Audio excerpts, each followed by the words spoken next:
Hello दोस्तों, आप सभी लोग को हमारी YouTube चैनल पर स्वागत है। आज हम सुनाने वाले हैं मुंशी प्रेमचंद की कहानी बौड़म। मुझे देवीपुर गए 5 दिन हो चुके थे, पर ऐसा एक दिन भी न होगा कि बौड़म की चर्चा न हुई हो। मेरे पास सुबह से शाम तक गांव के लोग बैठे रहते थे।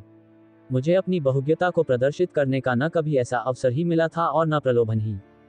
मैं बैठा बैठा इधर उधर की गप्पें उड़ाया करता। बड़े लाट ने गांधी बाबा से यह कहा और गांधी बाबा ने यह जवाब दिया। अभी आप लोग क्या देखते हैं, आगे देखिएगा क्या क्या गुल खिलते हैं। पूरे 50,000 जवान जेल जाने को तैयार बैठे हुए हैं। गांधी जी ने आज्ञा दी है कि हिंदुओं में छूत छात का भेद न रहे, नहीं तो देश को और भी अदिन देखने पड़ेंगे। अस्तु। लोग मेरी बातों को तन में होकर सुनते। उनके मुख फूल की तरह खिल जाते। आत्माभिमान की आभा मुख पर दिखाई देती। गदगद कंठ से कहते, अब तो महात्मा जी ही का भरोसा है। न हुआ बौड़म नहीं आपका गला न छोड़ता, आपको खाना पीना कठिन हो जाता। कोई उससे ऐसी बातें किया करे तो रात की रात बैठा रहे। मैंने एक दिन पूछा, आखिर यह बौड़म है कौन? कोई पागल है क्या? एक सज्जन ने कहा, महाशय पागल क्या है, बस बौड़म है। घर में लाखों की संपत्ति है, शक्कर की एक मिल सिवान में है, 2 कारखाने छपरे में हैं, 3-3, 4-400 के तलब वाले आदमी नौकर हैं, पर इसे देखिए, फटेहाल घूमा करता है। घर वालों ने सिवान भेज दिया था कि जाकर वहां निगरानी करे। 2 ही महीने में मैनेजर से लड़ बैठा। उसने यहाँ लिखा, मेरा इस्तीफा लीजिए।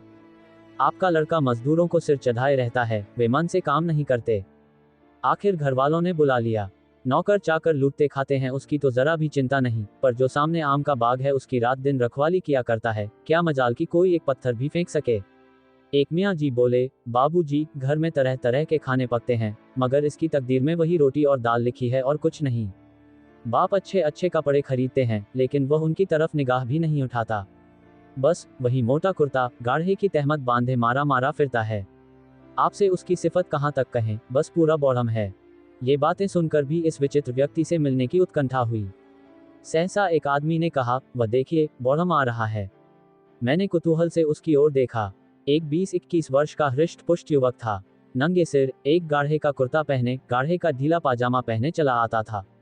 पैरों में जूते थे। पहले मेरी ही ओर आया। मैंने कहा, आइए बैठिए। उसने मंडली की ओर अवहेलना की दृष्टि से देखा और बोला, अभी नहीं, फिर आऊंगा। ये कहकर चला गया। जब संध्या हो गई और सभा विसर्जित हुई तो वह आम के बाग की ओर से धीरे धीरे आकर मेरे पास बैठ गया और बोला, इन लोगों ने तो मेरी खूब बुराइयां की होंगी। मुझे ये बौड़म का लकब मिला है। मैंने सुकचाते हुए कहा, हाँ, आपकी चर्चा लोग रोज करते थे। मेरी आपसे मिलने की बड़ी इच्छा थी। आपका नाम क्या है? बौड़म ने कहा, नाम तो मेरा मोहम्मद खलील है, पर आसपास के 10-5 गांवों में मुझे लोग उर्फ के नाम से ज्यादा जानते हैं। मेरा उर्फ बौड़म है। मैं आखिर लोग आपको बौड़म क्यों कहते हैं? खलील उनकी खुशी, और क्या कहूँ। मैं जिंदगी को कुछ और समझता हूँ, पर मुझे इजाजत नहीं है कि 5 वक्त की नमाज पढ़ सकूं। मेरे वालिद हैं, चचा हैं। दोनों साहब पहर रात से पहर रात तक काम में मसरूफ रहते हैं। रात दिन हिसाब किताब, नफा नुकसान, मंदी तेजी के सिवाय और कोई जिक्र ही नहीं होता। गोया खुदा के बंदे न हुए, इस दौलत के बंदे हुए। चचा साहब हैं, वह पहर रात तक शीरे के पीपों के पास खड़े होकर उन्हें गाड़ी पर लदवाते हैं। वालिद साहब अक्सर अपने हाथों से शक्कर का वजन करते हैं। दोपहर का खाना शाम को और शाम का खाना आधी रात को खाते हैं। किसी को नमाज पढ़ने की फुर्सत नहीं। मैं कहता हूँ, आप लोग इतना सिर मगजन क्यों करते हैं? बड़े काबार में सारा काम एतबार पर होता है। मालिक को कुछ न कुछ बल खाना ही पड़ता है। अपने बलबूते पर छोटे कारोबार ही चल सकते हैं। मेरा उसूल किसी को पसंद नहीं, इसलिए मैं बौड़म हूँ। मेरे ख्याल में तो आपका उसूल ठीक है। खलील, ऐसा भूल कर भी ना कहिएगा, वरना एक ही जगह 2 बौड़म हो जाएंगे। लोगों को कारोबार के सिवा न दीन से गरज है, न दुनिया से, न मुल्क से, न कौम से। मैं अखबार मंगाता हूँ, स्मना फंड में कुछ रुपए भेजना चाहता हूँ। खिलाफत फंड को मदद करना भी अपना फर्ज समझता हूँ। सबसे बड़ा सितम है कि खिलाफत का रजाकार भी हूँ। क्यों साहब, जब कौम पर, मुल्क पर और दीन पर चारों तरफ से दुश्मनों का हमला हो रहा है तो क्या मेरा फर्ज नहीं है कि जाति के फायदे को कौम पर कुर्बान कर दूं? इसीलिए घर और बाहर मुझे बौड़म का लकब दिया गया है। मैं आप तो वह कर रहे हैं जिसकी इस वक्त कौम को जरूरत है। खलील, मुझे खौफ है कि इस चौपट नगरी से आप बदनाम होकर जाएंगे। जब मेरे हजारों भाई जेल में पड़े हुए हैं, उन्हें गजी का गाड़ा तक पहनने को मयसर नहीं, तो मेरी गैरत गवारा नहीं करती कि मैं मीठे लुक में उड़ाऊं और चिकन के कुर्ते पहनूं, जिनकी कलाइयों और मुड्ढों पर सी जिनकारी की गई हो। मैं आप ये बहुत ही मुनासिब कहते हैं। अफसोस है कि और लोग आपका साथ त्याग करने के काबिल नहीं। खलील, मैं इसे त्याग नहीं समझता। न दुनिया को दिखाने के लिए ये भेष बना के घूमता हूँ। मेरा जी ही लज्जत और शौक से फिर गया है। थोड़े दिन होते हैं वालिद ने मुझे सिवान के मिल में निगरानी के लिए भेजा। मैंने वहां जाकर देखा तो इंजीनियर साहब के खानसा में बैरे, मेहतर, धोबी, माली, चौकीदार सभी मजदूरों की जेल में लिखे हुए थे। काम साहब का करते थे, मजदूरी कारखाने से पाते थे। साहब बहादुर खुद तो बेउसूल हैं, पर मजदूरों पर इतनी सख्ती थी कि अगर 5 मिनट की देर हो जाए तो उनकी आधे दिन की मजदूरी कट जाती थी। मैंने साहब की मिजाज पुरसी करनी चाहिए, मजदूरों के साथ रियायत करनी शुरू की। फिर क्या था, साहब बिगड़ गए, इस्तीफे की धमकी दी। घर वालों को उनके सब हालात मालूम हैं। पल्ले दर्जे का हरामखोर आदमी है, लेकिन उसकी धमकी पाते ही सबके होश उड़ गए। मैं तार से वापस बुला लिया गया और घर पर मेरी खूब ले दे हुई। पहले बॉडम होने में कुछ कोर कसर थी, वह पूरी हो गई। न जाने साहब से लोग क्यों इतना डरते हैं। मैं आपने वही किया जो इस हालत में मैं भी करता, बल्कि मैं तो पहले साहब पर गबन का मुकदमा दायर करता, बदमाशों से पिटवाता, तब बात करता। ऐसे हरामखोरों की यही सजाएं हैं। खलील, फिर तो एक और दो हो गए। अफसोस यही है कि आपका यहाँ कयाम न रहेगा। मेरा जी चाहता है कि चंद रोज आपके साथ रहूं। मुद्दत के बाद आप ऐसे आदमी मिले हैं जिससे मैं अपने दिल की बातें कह सकता हूं। इन गवारों से मैं बोलता भी नहीं। मेरे चाचा साहब को जवानी में एक चमारिन से ताल्लुक हो गया था।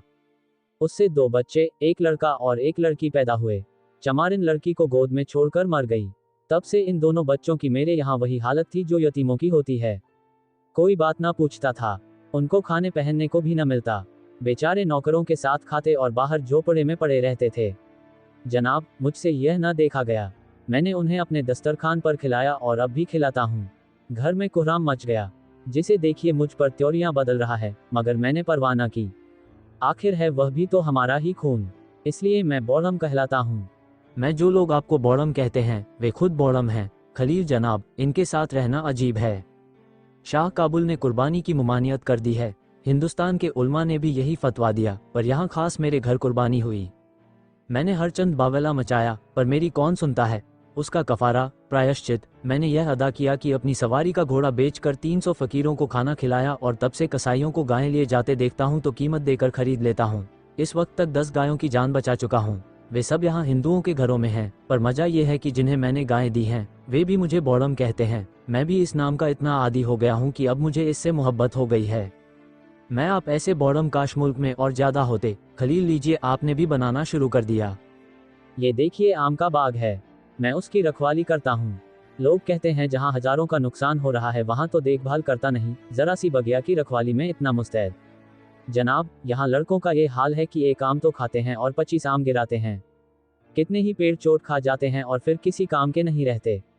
मैं चाहता हूँ कि आम पक जाएं, टपकने लगे, तब जिसका जी चाहे चुन ले जाए। कच्चे आम खराब करने से क्या फायदा। ये भी मेरे बॉडमपन में दाखिल है।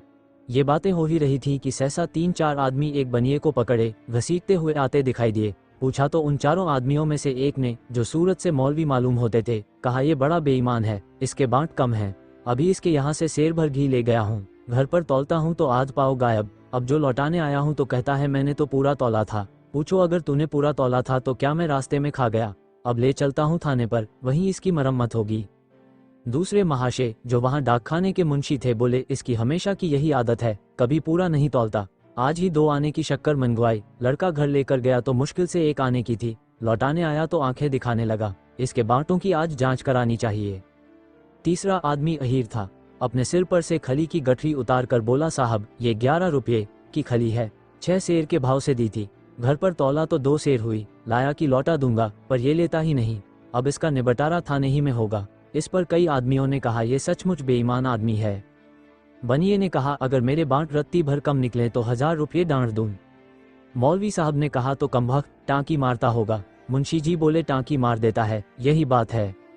अहीर ने कहा दोहरे बांट रखे हैं, दिखाने के और बेचने के, और इसके घर की पुलिस तलाशी ले। बनिए ने फिर प्रतिवाद किया, पकड़ने वालों ने फिर आक्रमण किया। इसी तरह कोई आध घंटा तक तकरार होती रही। मेरी समझ में न आता था कि क्या करूं। बनिए को छुड़ाने के लिए जोर दूं या जाने दूं। बनिए से सभी जले हुए मालूम होते थे। खलील को देखा तो गायब, न जाने कब उठकर चला गया। बनिया किसी तरह न दबता था, यहाँ तक कि थाने जाने से भी न डरता था।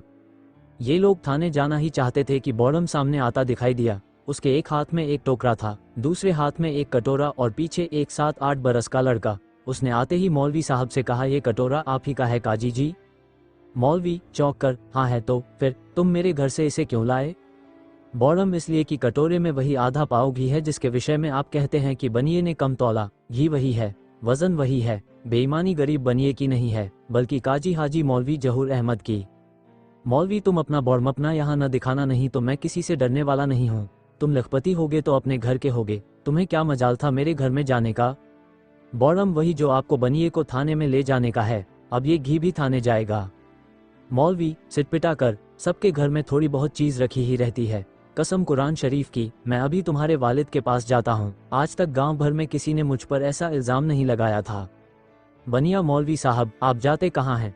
चलिए हमारा आपका फैसला थाने में होगा, मैं एक न मानूंगा। कहलाने को मौलवी दीनदार ऐसे बनते हैं कि देवता ही हैं, पर घर में चीज रखकर दूसरों को बेईमान बनाते हैं। ये लंबी दाढ़ी धोखा देने के लिए बधाई है। मगर मौलवी साहब न रुके, बनिए को छोड़कर खलील के बाप के पास चले गए, जो इस वक्त शर्म से बचने का सहज बहाना था। तब खलील ने अहीर से कहा, क्यों बे, तू भी थाने जा रहा है? चल मैं भी चलता हूँ, तेरे घर से यह सेर भर खली लेता आया हूँ। अहीर ने मौलवी साहब की दुर्गति देखी तो चेहरे पर हवाइयां उड़ने लगीं। बोला, भैया जवानी की कसम है, मुझे मौलवी साहब ने सिखा दिया था। खलील, दूसरे के सिखाने से तुम किसी के घर में आग लगा दोगे? खुद तो बच्चा दूध में आधा पानी मिला मिला कर बेचते हो, मगर आज तुमको इतनी मुमर्दी सवार हो गई कि एक भले आदमी को तबाह करने पर आमादा हो गए। खली उठाकर घर में रख ली, उस पर बनिए से कहते हो कि कम तौला। बनिया भैया, मेरी लाख रुपए की इज्जत बिगड़ गई, मैं थाने में रपट किए बिना न मानूंगा।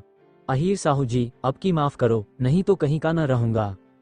तब खलील ने मुंशी जी से कहा, कहिए जनाब, आपकी कलई खोलूं या चुपके से घर की राह लीजिएगा? मुंशी, तुम बेचारे मेरी कलई क्या खोलोगे? मुझे भी अहीर समझ लिया है कि तुम्हारी भपकियों में आऊंगा। खलील लड़के से, क्यों बेटा, तुम शक्कर लेकर सीधे घर चले गए थे? लड़का मुंशी जी को सशंक नेत्रों से देखकर, बताऊंगा। मुंशी, लड़कों को जैसा सिखा दोगे वैसा कहेंगे। खलील, बेटा अभी तुमने मुझसे जो कहा था वही फिर कह दो। लड़का, दादा मारेंगे। मुंशी, क्या तूने रास्ते में शक्कर फांक ली थी? लड़का रोने लगा।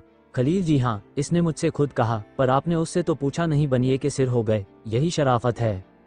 मुंशी, मुझे क्या मालूम था कि उसने रास्ते में ये शरारत की। खलील, तो ऐसे कमजोर सबूत पर आप थाने क्यों कर चले थे? आप गवारों को मनियाडा के रुपये देते हैं तो उस रुपये पर 2 आने अपनी दस्तूरी काट लेते हैं, टके के पोस्ट कार्ड आने में बेचते हैं। जब कहिए तब साबित कर दूं, उसे क्या आप बेईमानी नहीं समझते हैं? मुंशी जी ने बौड़म के मुंह लगना मुनासिब न समझा, लड़के को मारते हुए घर ले गए। बनिए ने बौड़म को खूब आशीर्वाद दिया। दर्शक लोग भी धीरे धीरे चले गए। तब मैंने खलील से कहा, आपने इस बनिए की जान बचा ली, नहीं तो बेचारा बेगुनाह पुलिस के पंजे में फंस जाता। खलील, अब जानते हैं कि मुझे क्या सिला इनाम मिलेगा। थानेदार मेरे दुश्मन हो जाएंगे, कहेंगे यह मेरे शिकारों को भगा दिया करता है। वालिद साहब पुलिस से थर थर कांपते हैं, मुझे हाथों लेंगे कि तू दूसरों के बीच में क्यों दखल देता है। यहाँ ये भी बौड़मपन में दाखिल है। एक बनिए के पीछे मुझे भले आदमियों की कलई खोलनी मुनासिब न थी। ऐसी हरकत बौड़म लोग किया करते हैं। मैंने श्रद्धापूर्ण शब्दों में कहा, अब मैं आपको इसी नाम से पुकारूंगा। आज मुझे मालूम हुआ कि बौड़म देवताओं को कहा जाता है। जो स्वार्थ पर आत्मा की भेंट कर देता है वह चतुर है, बुद्धिमान है। जो आत्मा के सामने, सच्चे सिद्धांत के सामने, सत्य के सामने स्वार्थ की, निंदा की परवाह नहीं करता वह बौड़म है, निर्बुद्धि है।